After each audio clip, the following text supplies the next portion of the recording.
नमस्कार मेरे प्यारे विद्यार्थियों, मैं हूं Rakesh Kumar Sharma, university gold medalist Hindi साहित्य, और आप हैं मेडल स्कॉलर चैनल पर। विद्यार्थियों, SSC junior senior Hindi translator के लिए हिंदी निबंध की सीरीज हमने शुरू की है और आज उसमें हम पढ़ेंगे नई शिक्षा नीति 2020 शिक्षा में परिवर्तन की दिशा। ये निबंध के ऊपर हमारा तीसरा निबंध है हिंदी के अंतर्गत। 2 निबंध हम ऑलरेडी आपको दे चुके हैं। टोटल हमने आपको निबंध में 7 निबंध बताए हैं। उन 7 निबंध में से ही 2024 की परीक्षा में निबंध आएगा, क्योंकि अभी जो परिप्रेक्ष्य में क्या हो रहा है, एसएससी का आमूल चूल परिवर्तन हो रहा है। वेबसाइट उन्होंने चेंज की है, उनके पेपर सेटर अभी चेंज हुए हैं, तो अभी कॉन्ट्रैक्ट वगैरह फॉर्म्स के साथ हो रहे हैं। तो न्यू एजुकेशन पॉलिसी के अंतर्गत अभी जो टॉपिक्स आपके करंट बनेंगे उन्हीं पर निबंध आएगा। इसीलिए मैंने आपको एडवांस में 7 निबंध के टॉपिक ऑलरेडी दे दिए हैं। विद्यार्थियों, होता क्या है, विद्यार्थी तब जगता है जब प्री का रिजल्ट आ चुका होता है और उस समय मात्र आपके पास 20 से 25 या मैक्सिमम 1 मंथ होता है तैयारी करने के लिए। तब आपकी तैयारी हो नहीं पाती है और प्री की बाजी जीतने के बावजूद भी आप हार जाते हैं। यही कारण है कि मैंने डिसीजन लिया है, अपने विद्यार्थी जितने भी मेरे चैनल से जुड़ेंगे उनको मैं मेंस की तैयारी प्री के साथ साथ कराता रहूँगा।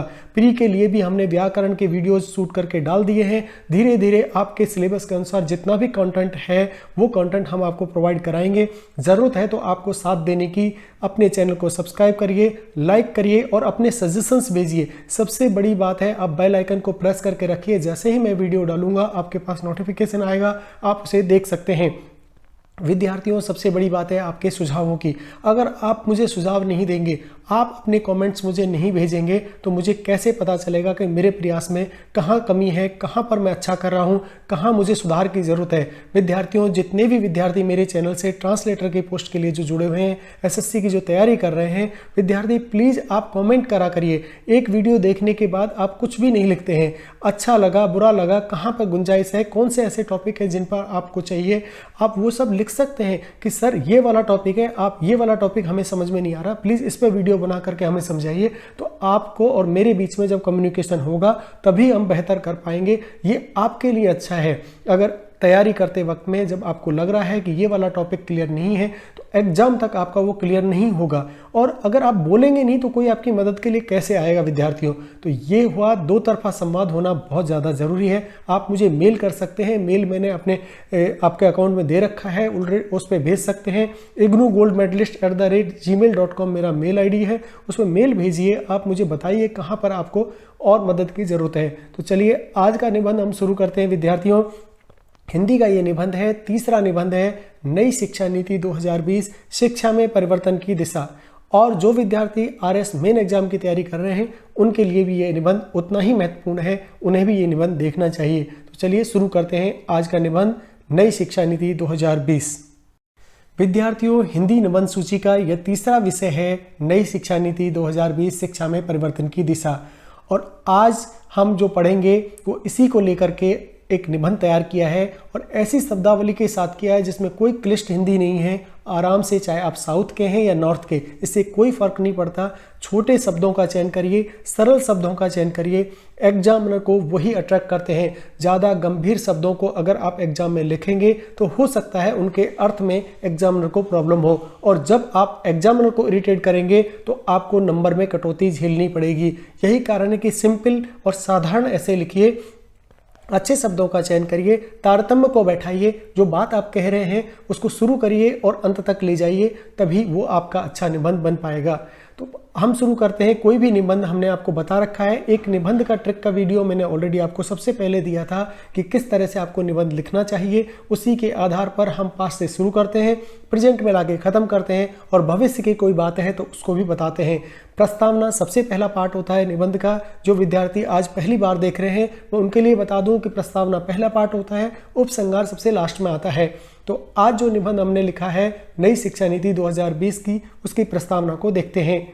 शिक्षा समाज के विकास में महत्वपूर्ण भूमिका निभाती है और एक राष्ट्र के उत्थान में शिक्षा का महत्व अत्यधिक होता है। भारत में विभिन्न युगों में अपनी शिक्षा नीति में परिवर्तन किया है।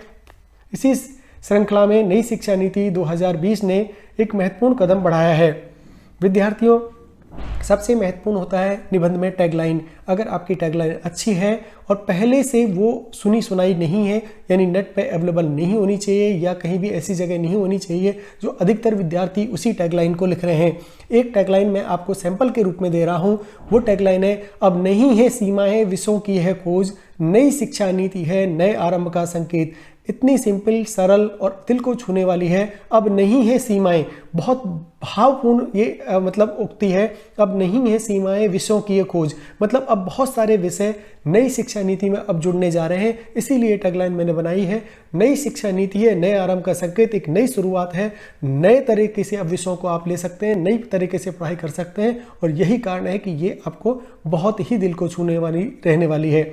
इसके अलावा निबंध की शुरुआत पे हमने दिया है नई शिक्षा नीति का मुख्य लक्ष्य।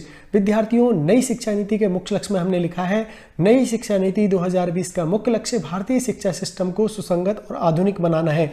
अब देखिए, पहली लाइन में ही हमने एक मेन वर्ड को हमने कहा है कि भारतीय शिक्षा सिस्टम को सुसंगत और आधुनिक बनाना, ये लक्ष्य है मेन। ये होते हैं कीवर्ड विद्यार्थियों। अगर आपने कीवर्ड उसमें नहीं लिखे हैं आपके पैराग्राफ के अंदर तो आपके नंबर कटेंगे। अगर आपने कीवर्ड लिखे हैं और बाकी का आप कुछ भी लिख रहे हैं लेकिन कीवर्ड आपके छूटने नहीं चाहिए। इसका मुख्य लक्ष्य है भारतीय शिक्षा सिस्टम को सुसंगत और आधुनिक बनाना, तो वो वर्ड आपका आना ही चाहिए।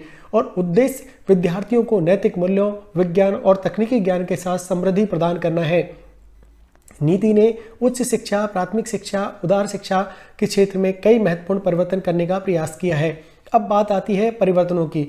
विद्यार्थी, होता क्या है, आप ऐसे बहुत बड़ा तैयार कर लेते हो। मैंने अधिकतर विद्यार्थियों को जूझते हुए पाया है, कंटेंट बहुत बड़ा तैयार करते हैं और वहां पर आपको केवल 2 घंटे मिलने वाले विद्यार्थियों। उन 2 घंटे में भी आपको एक निबंध के लिए केवल हाफ एन आवर है। हाफ एन आवर में अगर कंटेंट ज़्यादा होगा तो होता क्या है, अगर आप हिंदी मीडियम में हिंदी बेल्ट के विद्यार्थी हैं तो आप हिंदी वाले ऐसे को ज़्यादा अच्छा करने की कोशिश करते हैं। वहीं अगर आप साउथ के हैं तो आप इंग्लिश वाले ऐसे को ज़्यादा अच्छा करने की कोशिश करते हैं और इससे होता यह है कि एक ही ऐसे में आपका टाइम निकल जाता है, दूसरे ऐसे तक आप पहुंच ही नहीं पाते। फिर हड़बड़ी में आप ट्रांसलेशन करने लगते हैं और वहां पर गलती करते हैं और आपको इसका खामियाजा मेन एग्जाम में उठाना पड़ता है।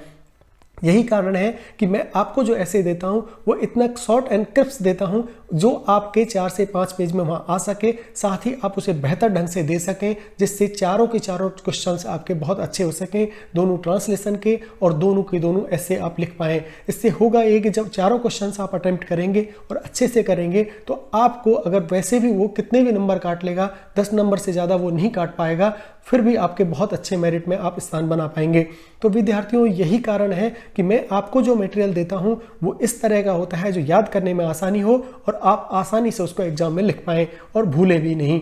तो यही इस मेडल स्कॉलर चैनल की विशेषता है जो कि बाकी चैनलों से अलग हटके है। यानी बाकी चैनल्स क्या कर रहे हैं, बाकी लोग आपको जो दिग्भ्रमित करते हैं वो अपनी बात को ज़्यादा पॉइंट ऑफ व्यू रखते हैं, परीक्षार्थी की बात को कम सुनते हैं। यहाँ पर मैं उन सब पॉइंटों को रखता हूँ जो कि आपको मदद दे सकें, एग्जाम में कैसे स्कोरिंग बन सके, कैसे आप ज़्यादा से ज़्यादा नंबर ले सकें, उस पर मैं चिंतन और मनन करता हूँ और उसके बाद ही वो वीडियो आपके सामने रखता हूँ। विद्यार्थियों, जो नई शिक्षा नीति के प्रमुख पहलू हैं उनको जानते हैं। नई शिक्षा नीति 2020 में कई मुख्य पहलुओं को मजबूत किया है जिनमें से कुछ निम्नलिखित हैं। 5+3+3+4 न्यूनतम शिक्षा संरचना। विद्यार्थियों, नई शिक्षा नीति पर अगर निबंध आता है तो ये वाला टॉपिक आपको लिखना ही लिखना है। आप कुछ भी ना लिखें लेकिन 5+3+3+4 क्योंकि ये मेन संरचना है जो चेंज हुई है। अभी जो सिस्टम चल रहा था वो था 10+2 का, अभी चेंज हो गया है 5+3+3+4 न्यूनतम शिक्षा संरचना में, जिसके अंतर्गत नई शिक्षा संरचना का परिचय प्रस्तुत किया है। बच्चों को 5 वर्ष तक नर्सरी शिक्षा, आगे की 3 वर्ष की जो है आपको बालवटी शिक्षा और उसके बाद में 3 वर्ष प्राथमिक और 4 वर्ष माध्यमिक शिक्षा प्रदान की जाएगी। इससे बच्चों को सही आधारभूत शिक्षा होने की सुनिश्चितता होगी। इसके अलावा क्या परिवर्तन हुआ है, बोर्ड परीक्षा में परिवर्तन हुआ है, यानी अब साल में 2 बार बोर्ड होंगे। नीति ने बोर्ड परीक्षा में भी परिवर्तन का सुझाव दिया है। अब छात्रों को एक मुख्य परीक्षा के बजाय अपनी पसंद के आधार पर विषय चयन की अनुमति होगी और उसमें अपनी रुचि, क्षमता और रूपरेखा को मध्यस्थ बनाए रखा जा सकेगा। विद्यार्थियों, उच्च शिक्षा में भी परिवर्तन किया गया है। नई शिक्षा ने उच्च शिक्षा के क्षेत्र में भी कई महत्वपूर्ण सुझाव दिए हैं, जैसे कि अनेक विषयों को इंटरडिसिप्लिनरी कोर्सेज, एकल एंट्रेंस एग्जाम और अनुसंधान जैसे क्षेत्र योजनाएं। विद्यार्थियों यहाँ पर जब हम निबंध पढ़ते हैं तो यहाँ पर मैं आपके सामने ना आकर कंटेंट पर फोकस कराने की कोशिश करता हूँ, क्योंकि कंटेंट ही है जो आपको एग्जाम में नंबर दिलाएगा। आप जो भी टीचर से पढ़ते हैं कंटेंट पर फोकस करिए, कंटेंट ही आपको आगे बढ़ाने में मदद करेगा। पाठ्यक्रम में परिवर्तन। नई शिक्षा नीति 2020 ने भूतपूर्व साहित्य को बढ़ावा देने के लिए कई कदम उठाए हैं। इससे देश भर में पाठ्यक्रम की स्थापना की जाएगी, साथ ही विभिन्न भाषाओं और सांस्कृतिक परंपराओं को समाहित किया जा सकेगा। शिक्षा में तकनीकी उपयोग। विद्यार्थियों, शिक्षा नीति ने इस जो नई शिक्षा नीति आई है उसकी बात हो रही है। नीति ने शिक्षा में तकनीकी उपयोग को बढ़ावा देने के लिए सामग्री और शिक्षण प्रक्रिया में नवाचारों की बढ़ोतरी की है। इससे विद्यार्थियों को आधुनिक तकनीकी ज्ञान प्राप्त में मदद होगी, साथ ही विशेषज्ञता के क्षेत्र में रुचि लेने का अवसर मिलेगा। अब बात आती है विद्यार्थियों उपसंहार की। नई शिक्षा नीति 2020 ने भारतीय शिक्षा सिस्टम को महसूस होने वाली जरूरतों के साथ मिलाकर एक समृद्धि और विकास की दिशा में कदम बढ़ाया है। आपका उपसंहार बहुत ही अच्छा होना चाहिए।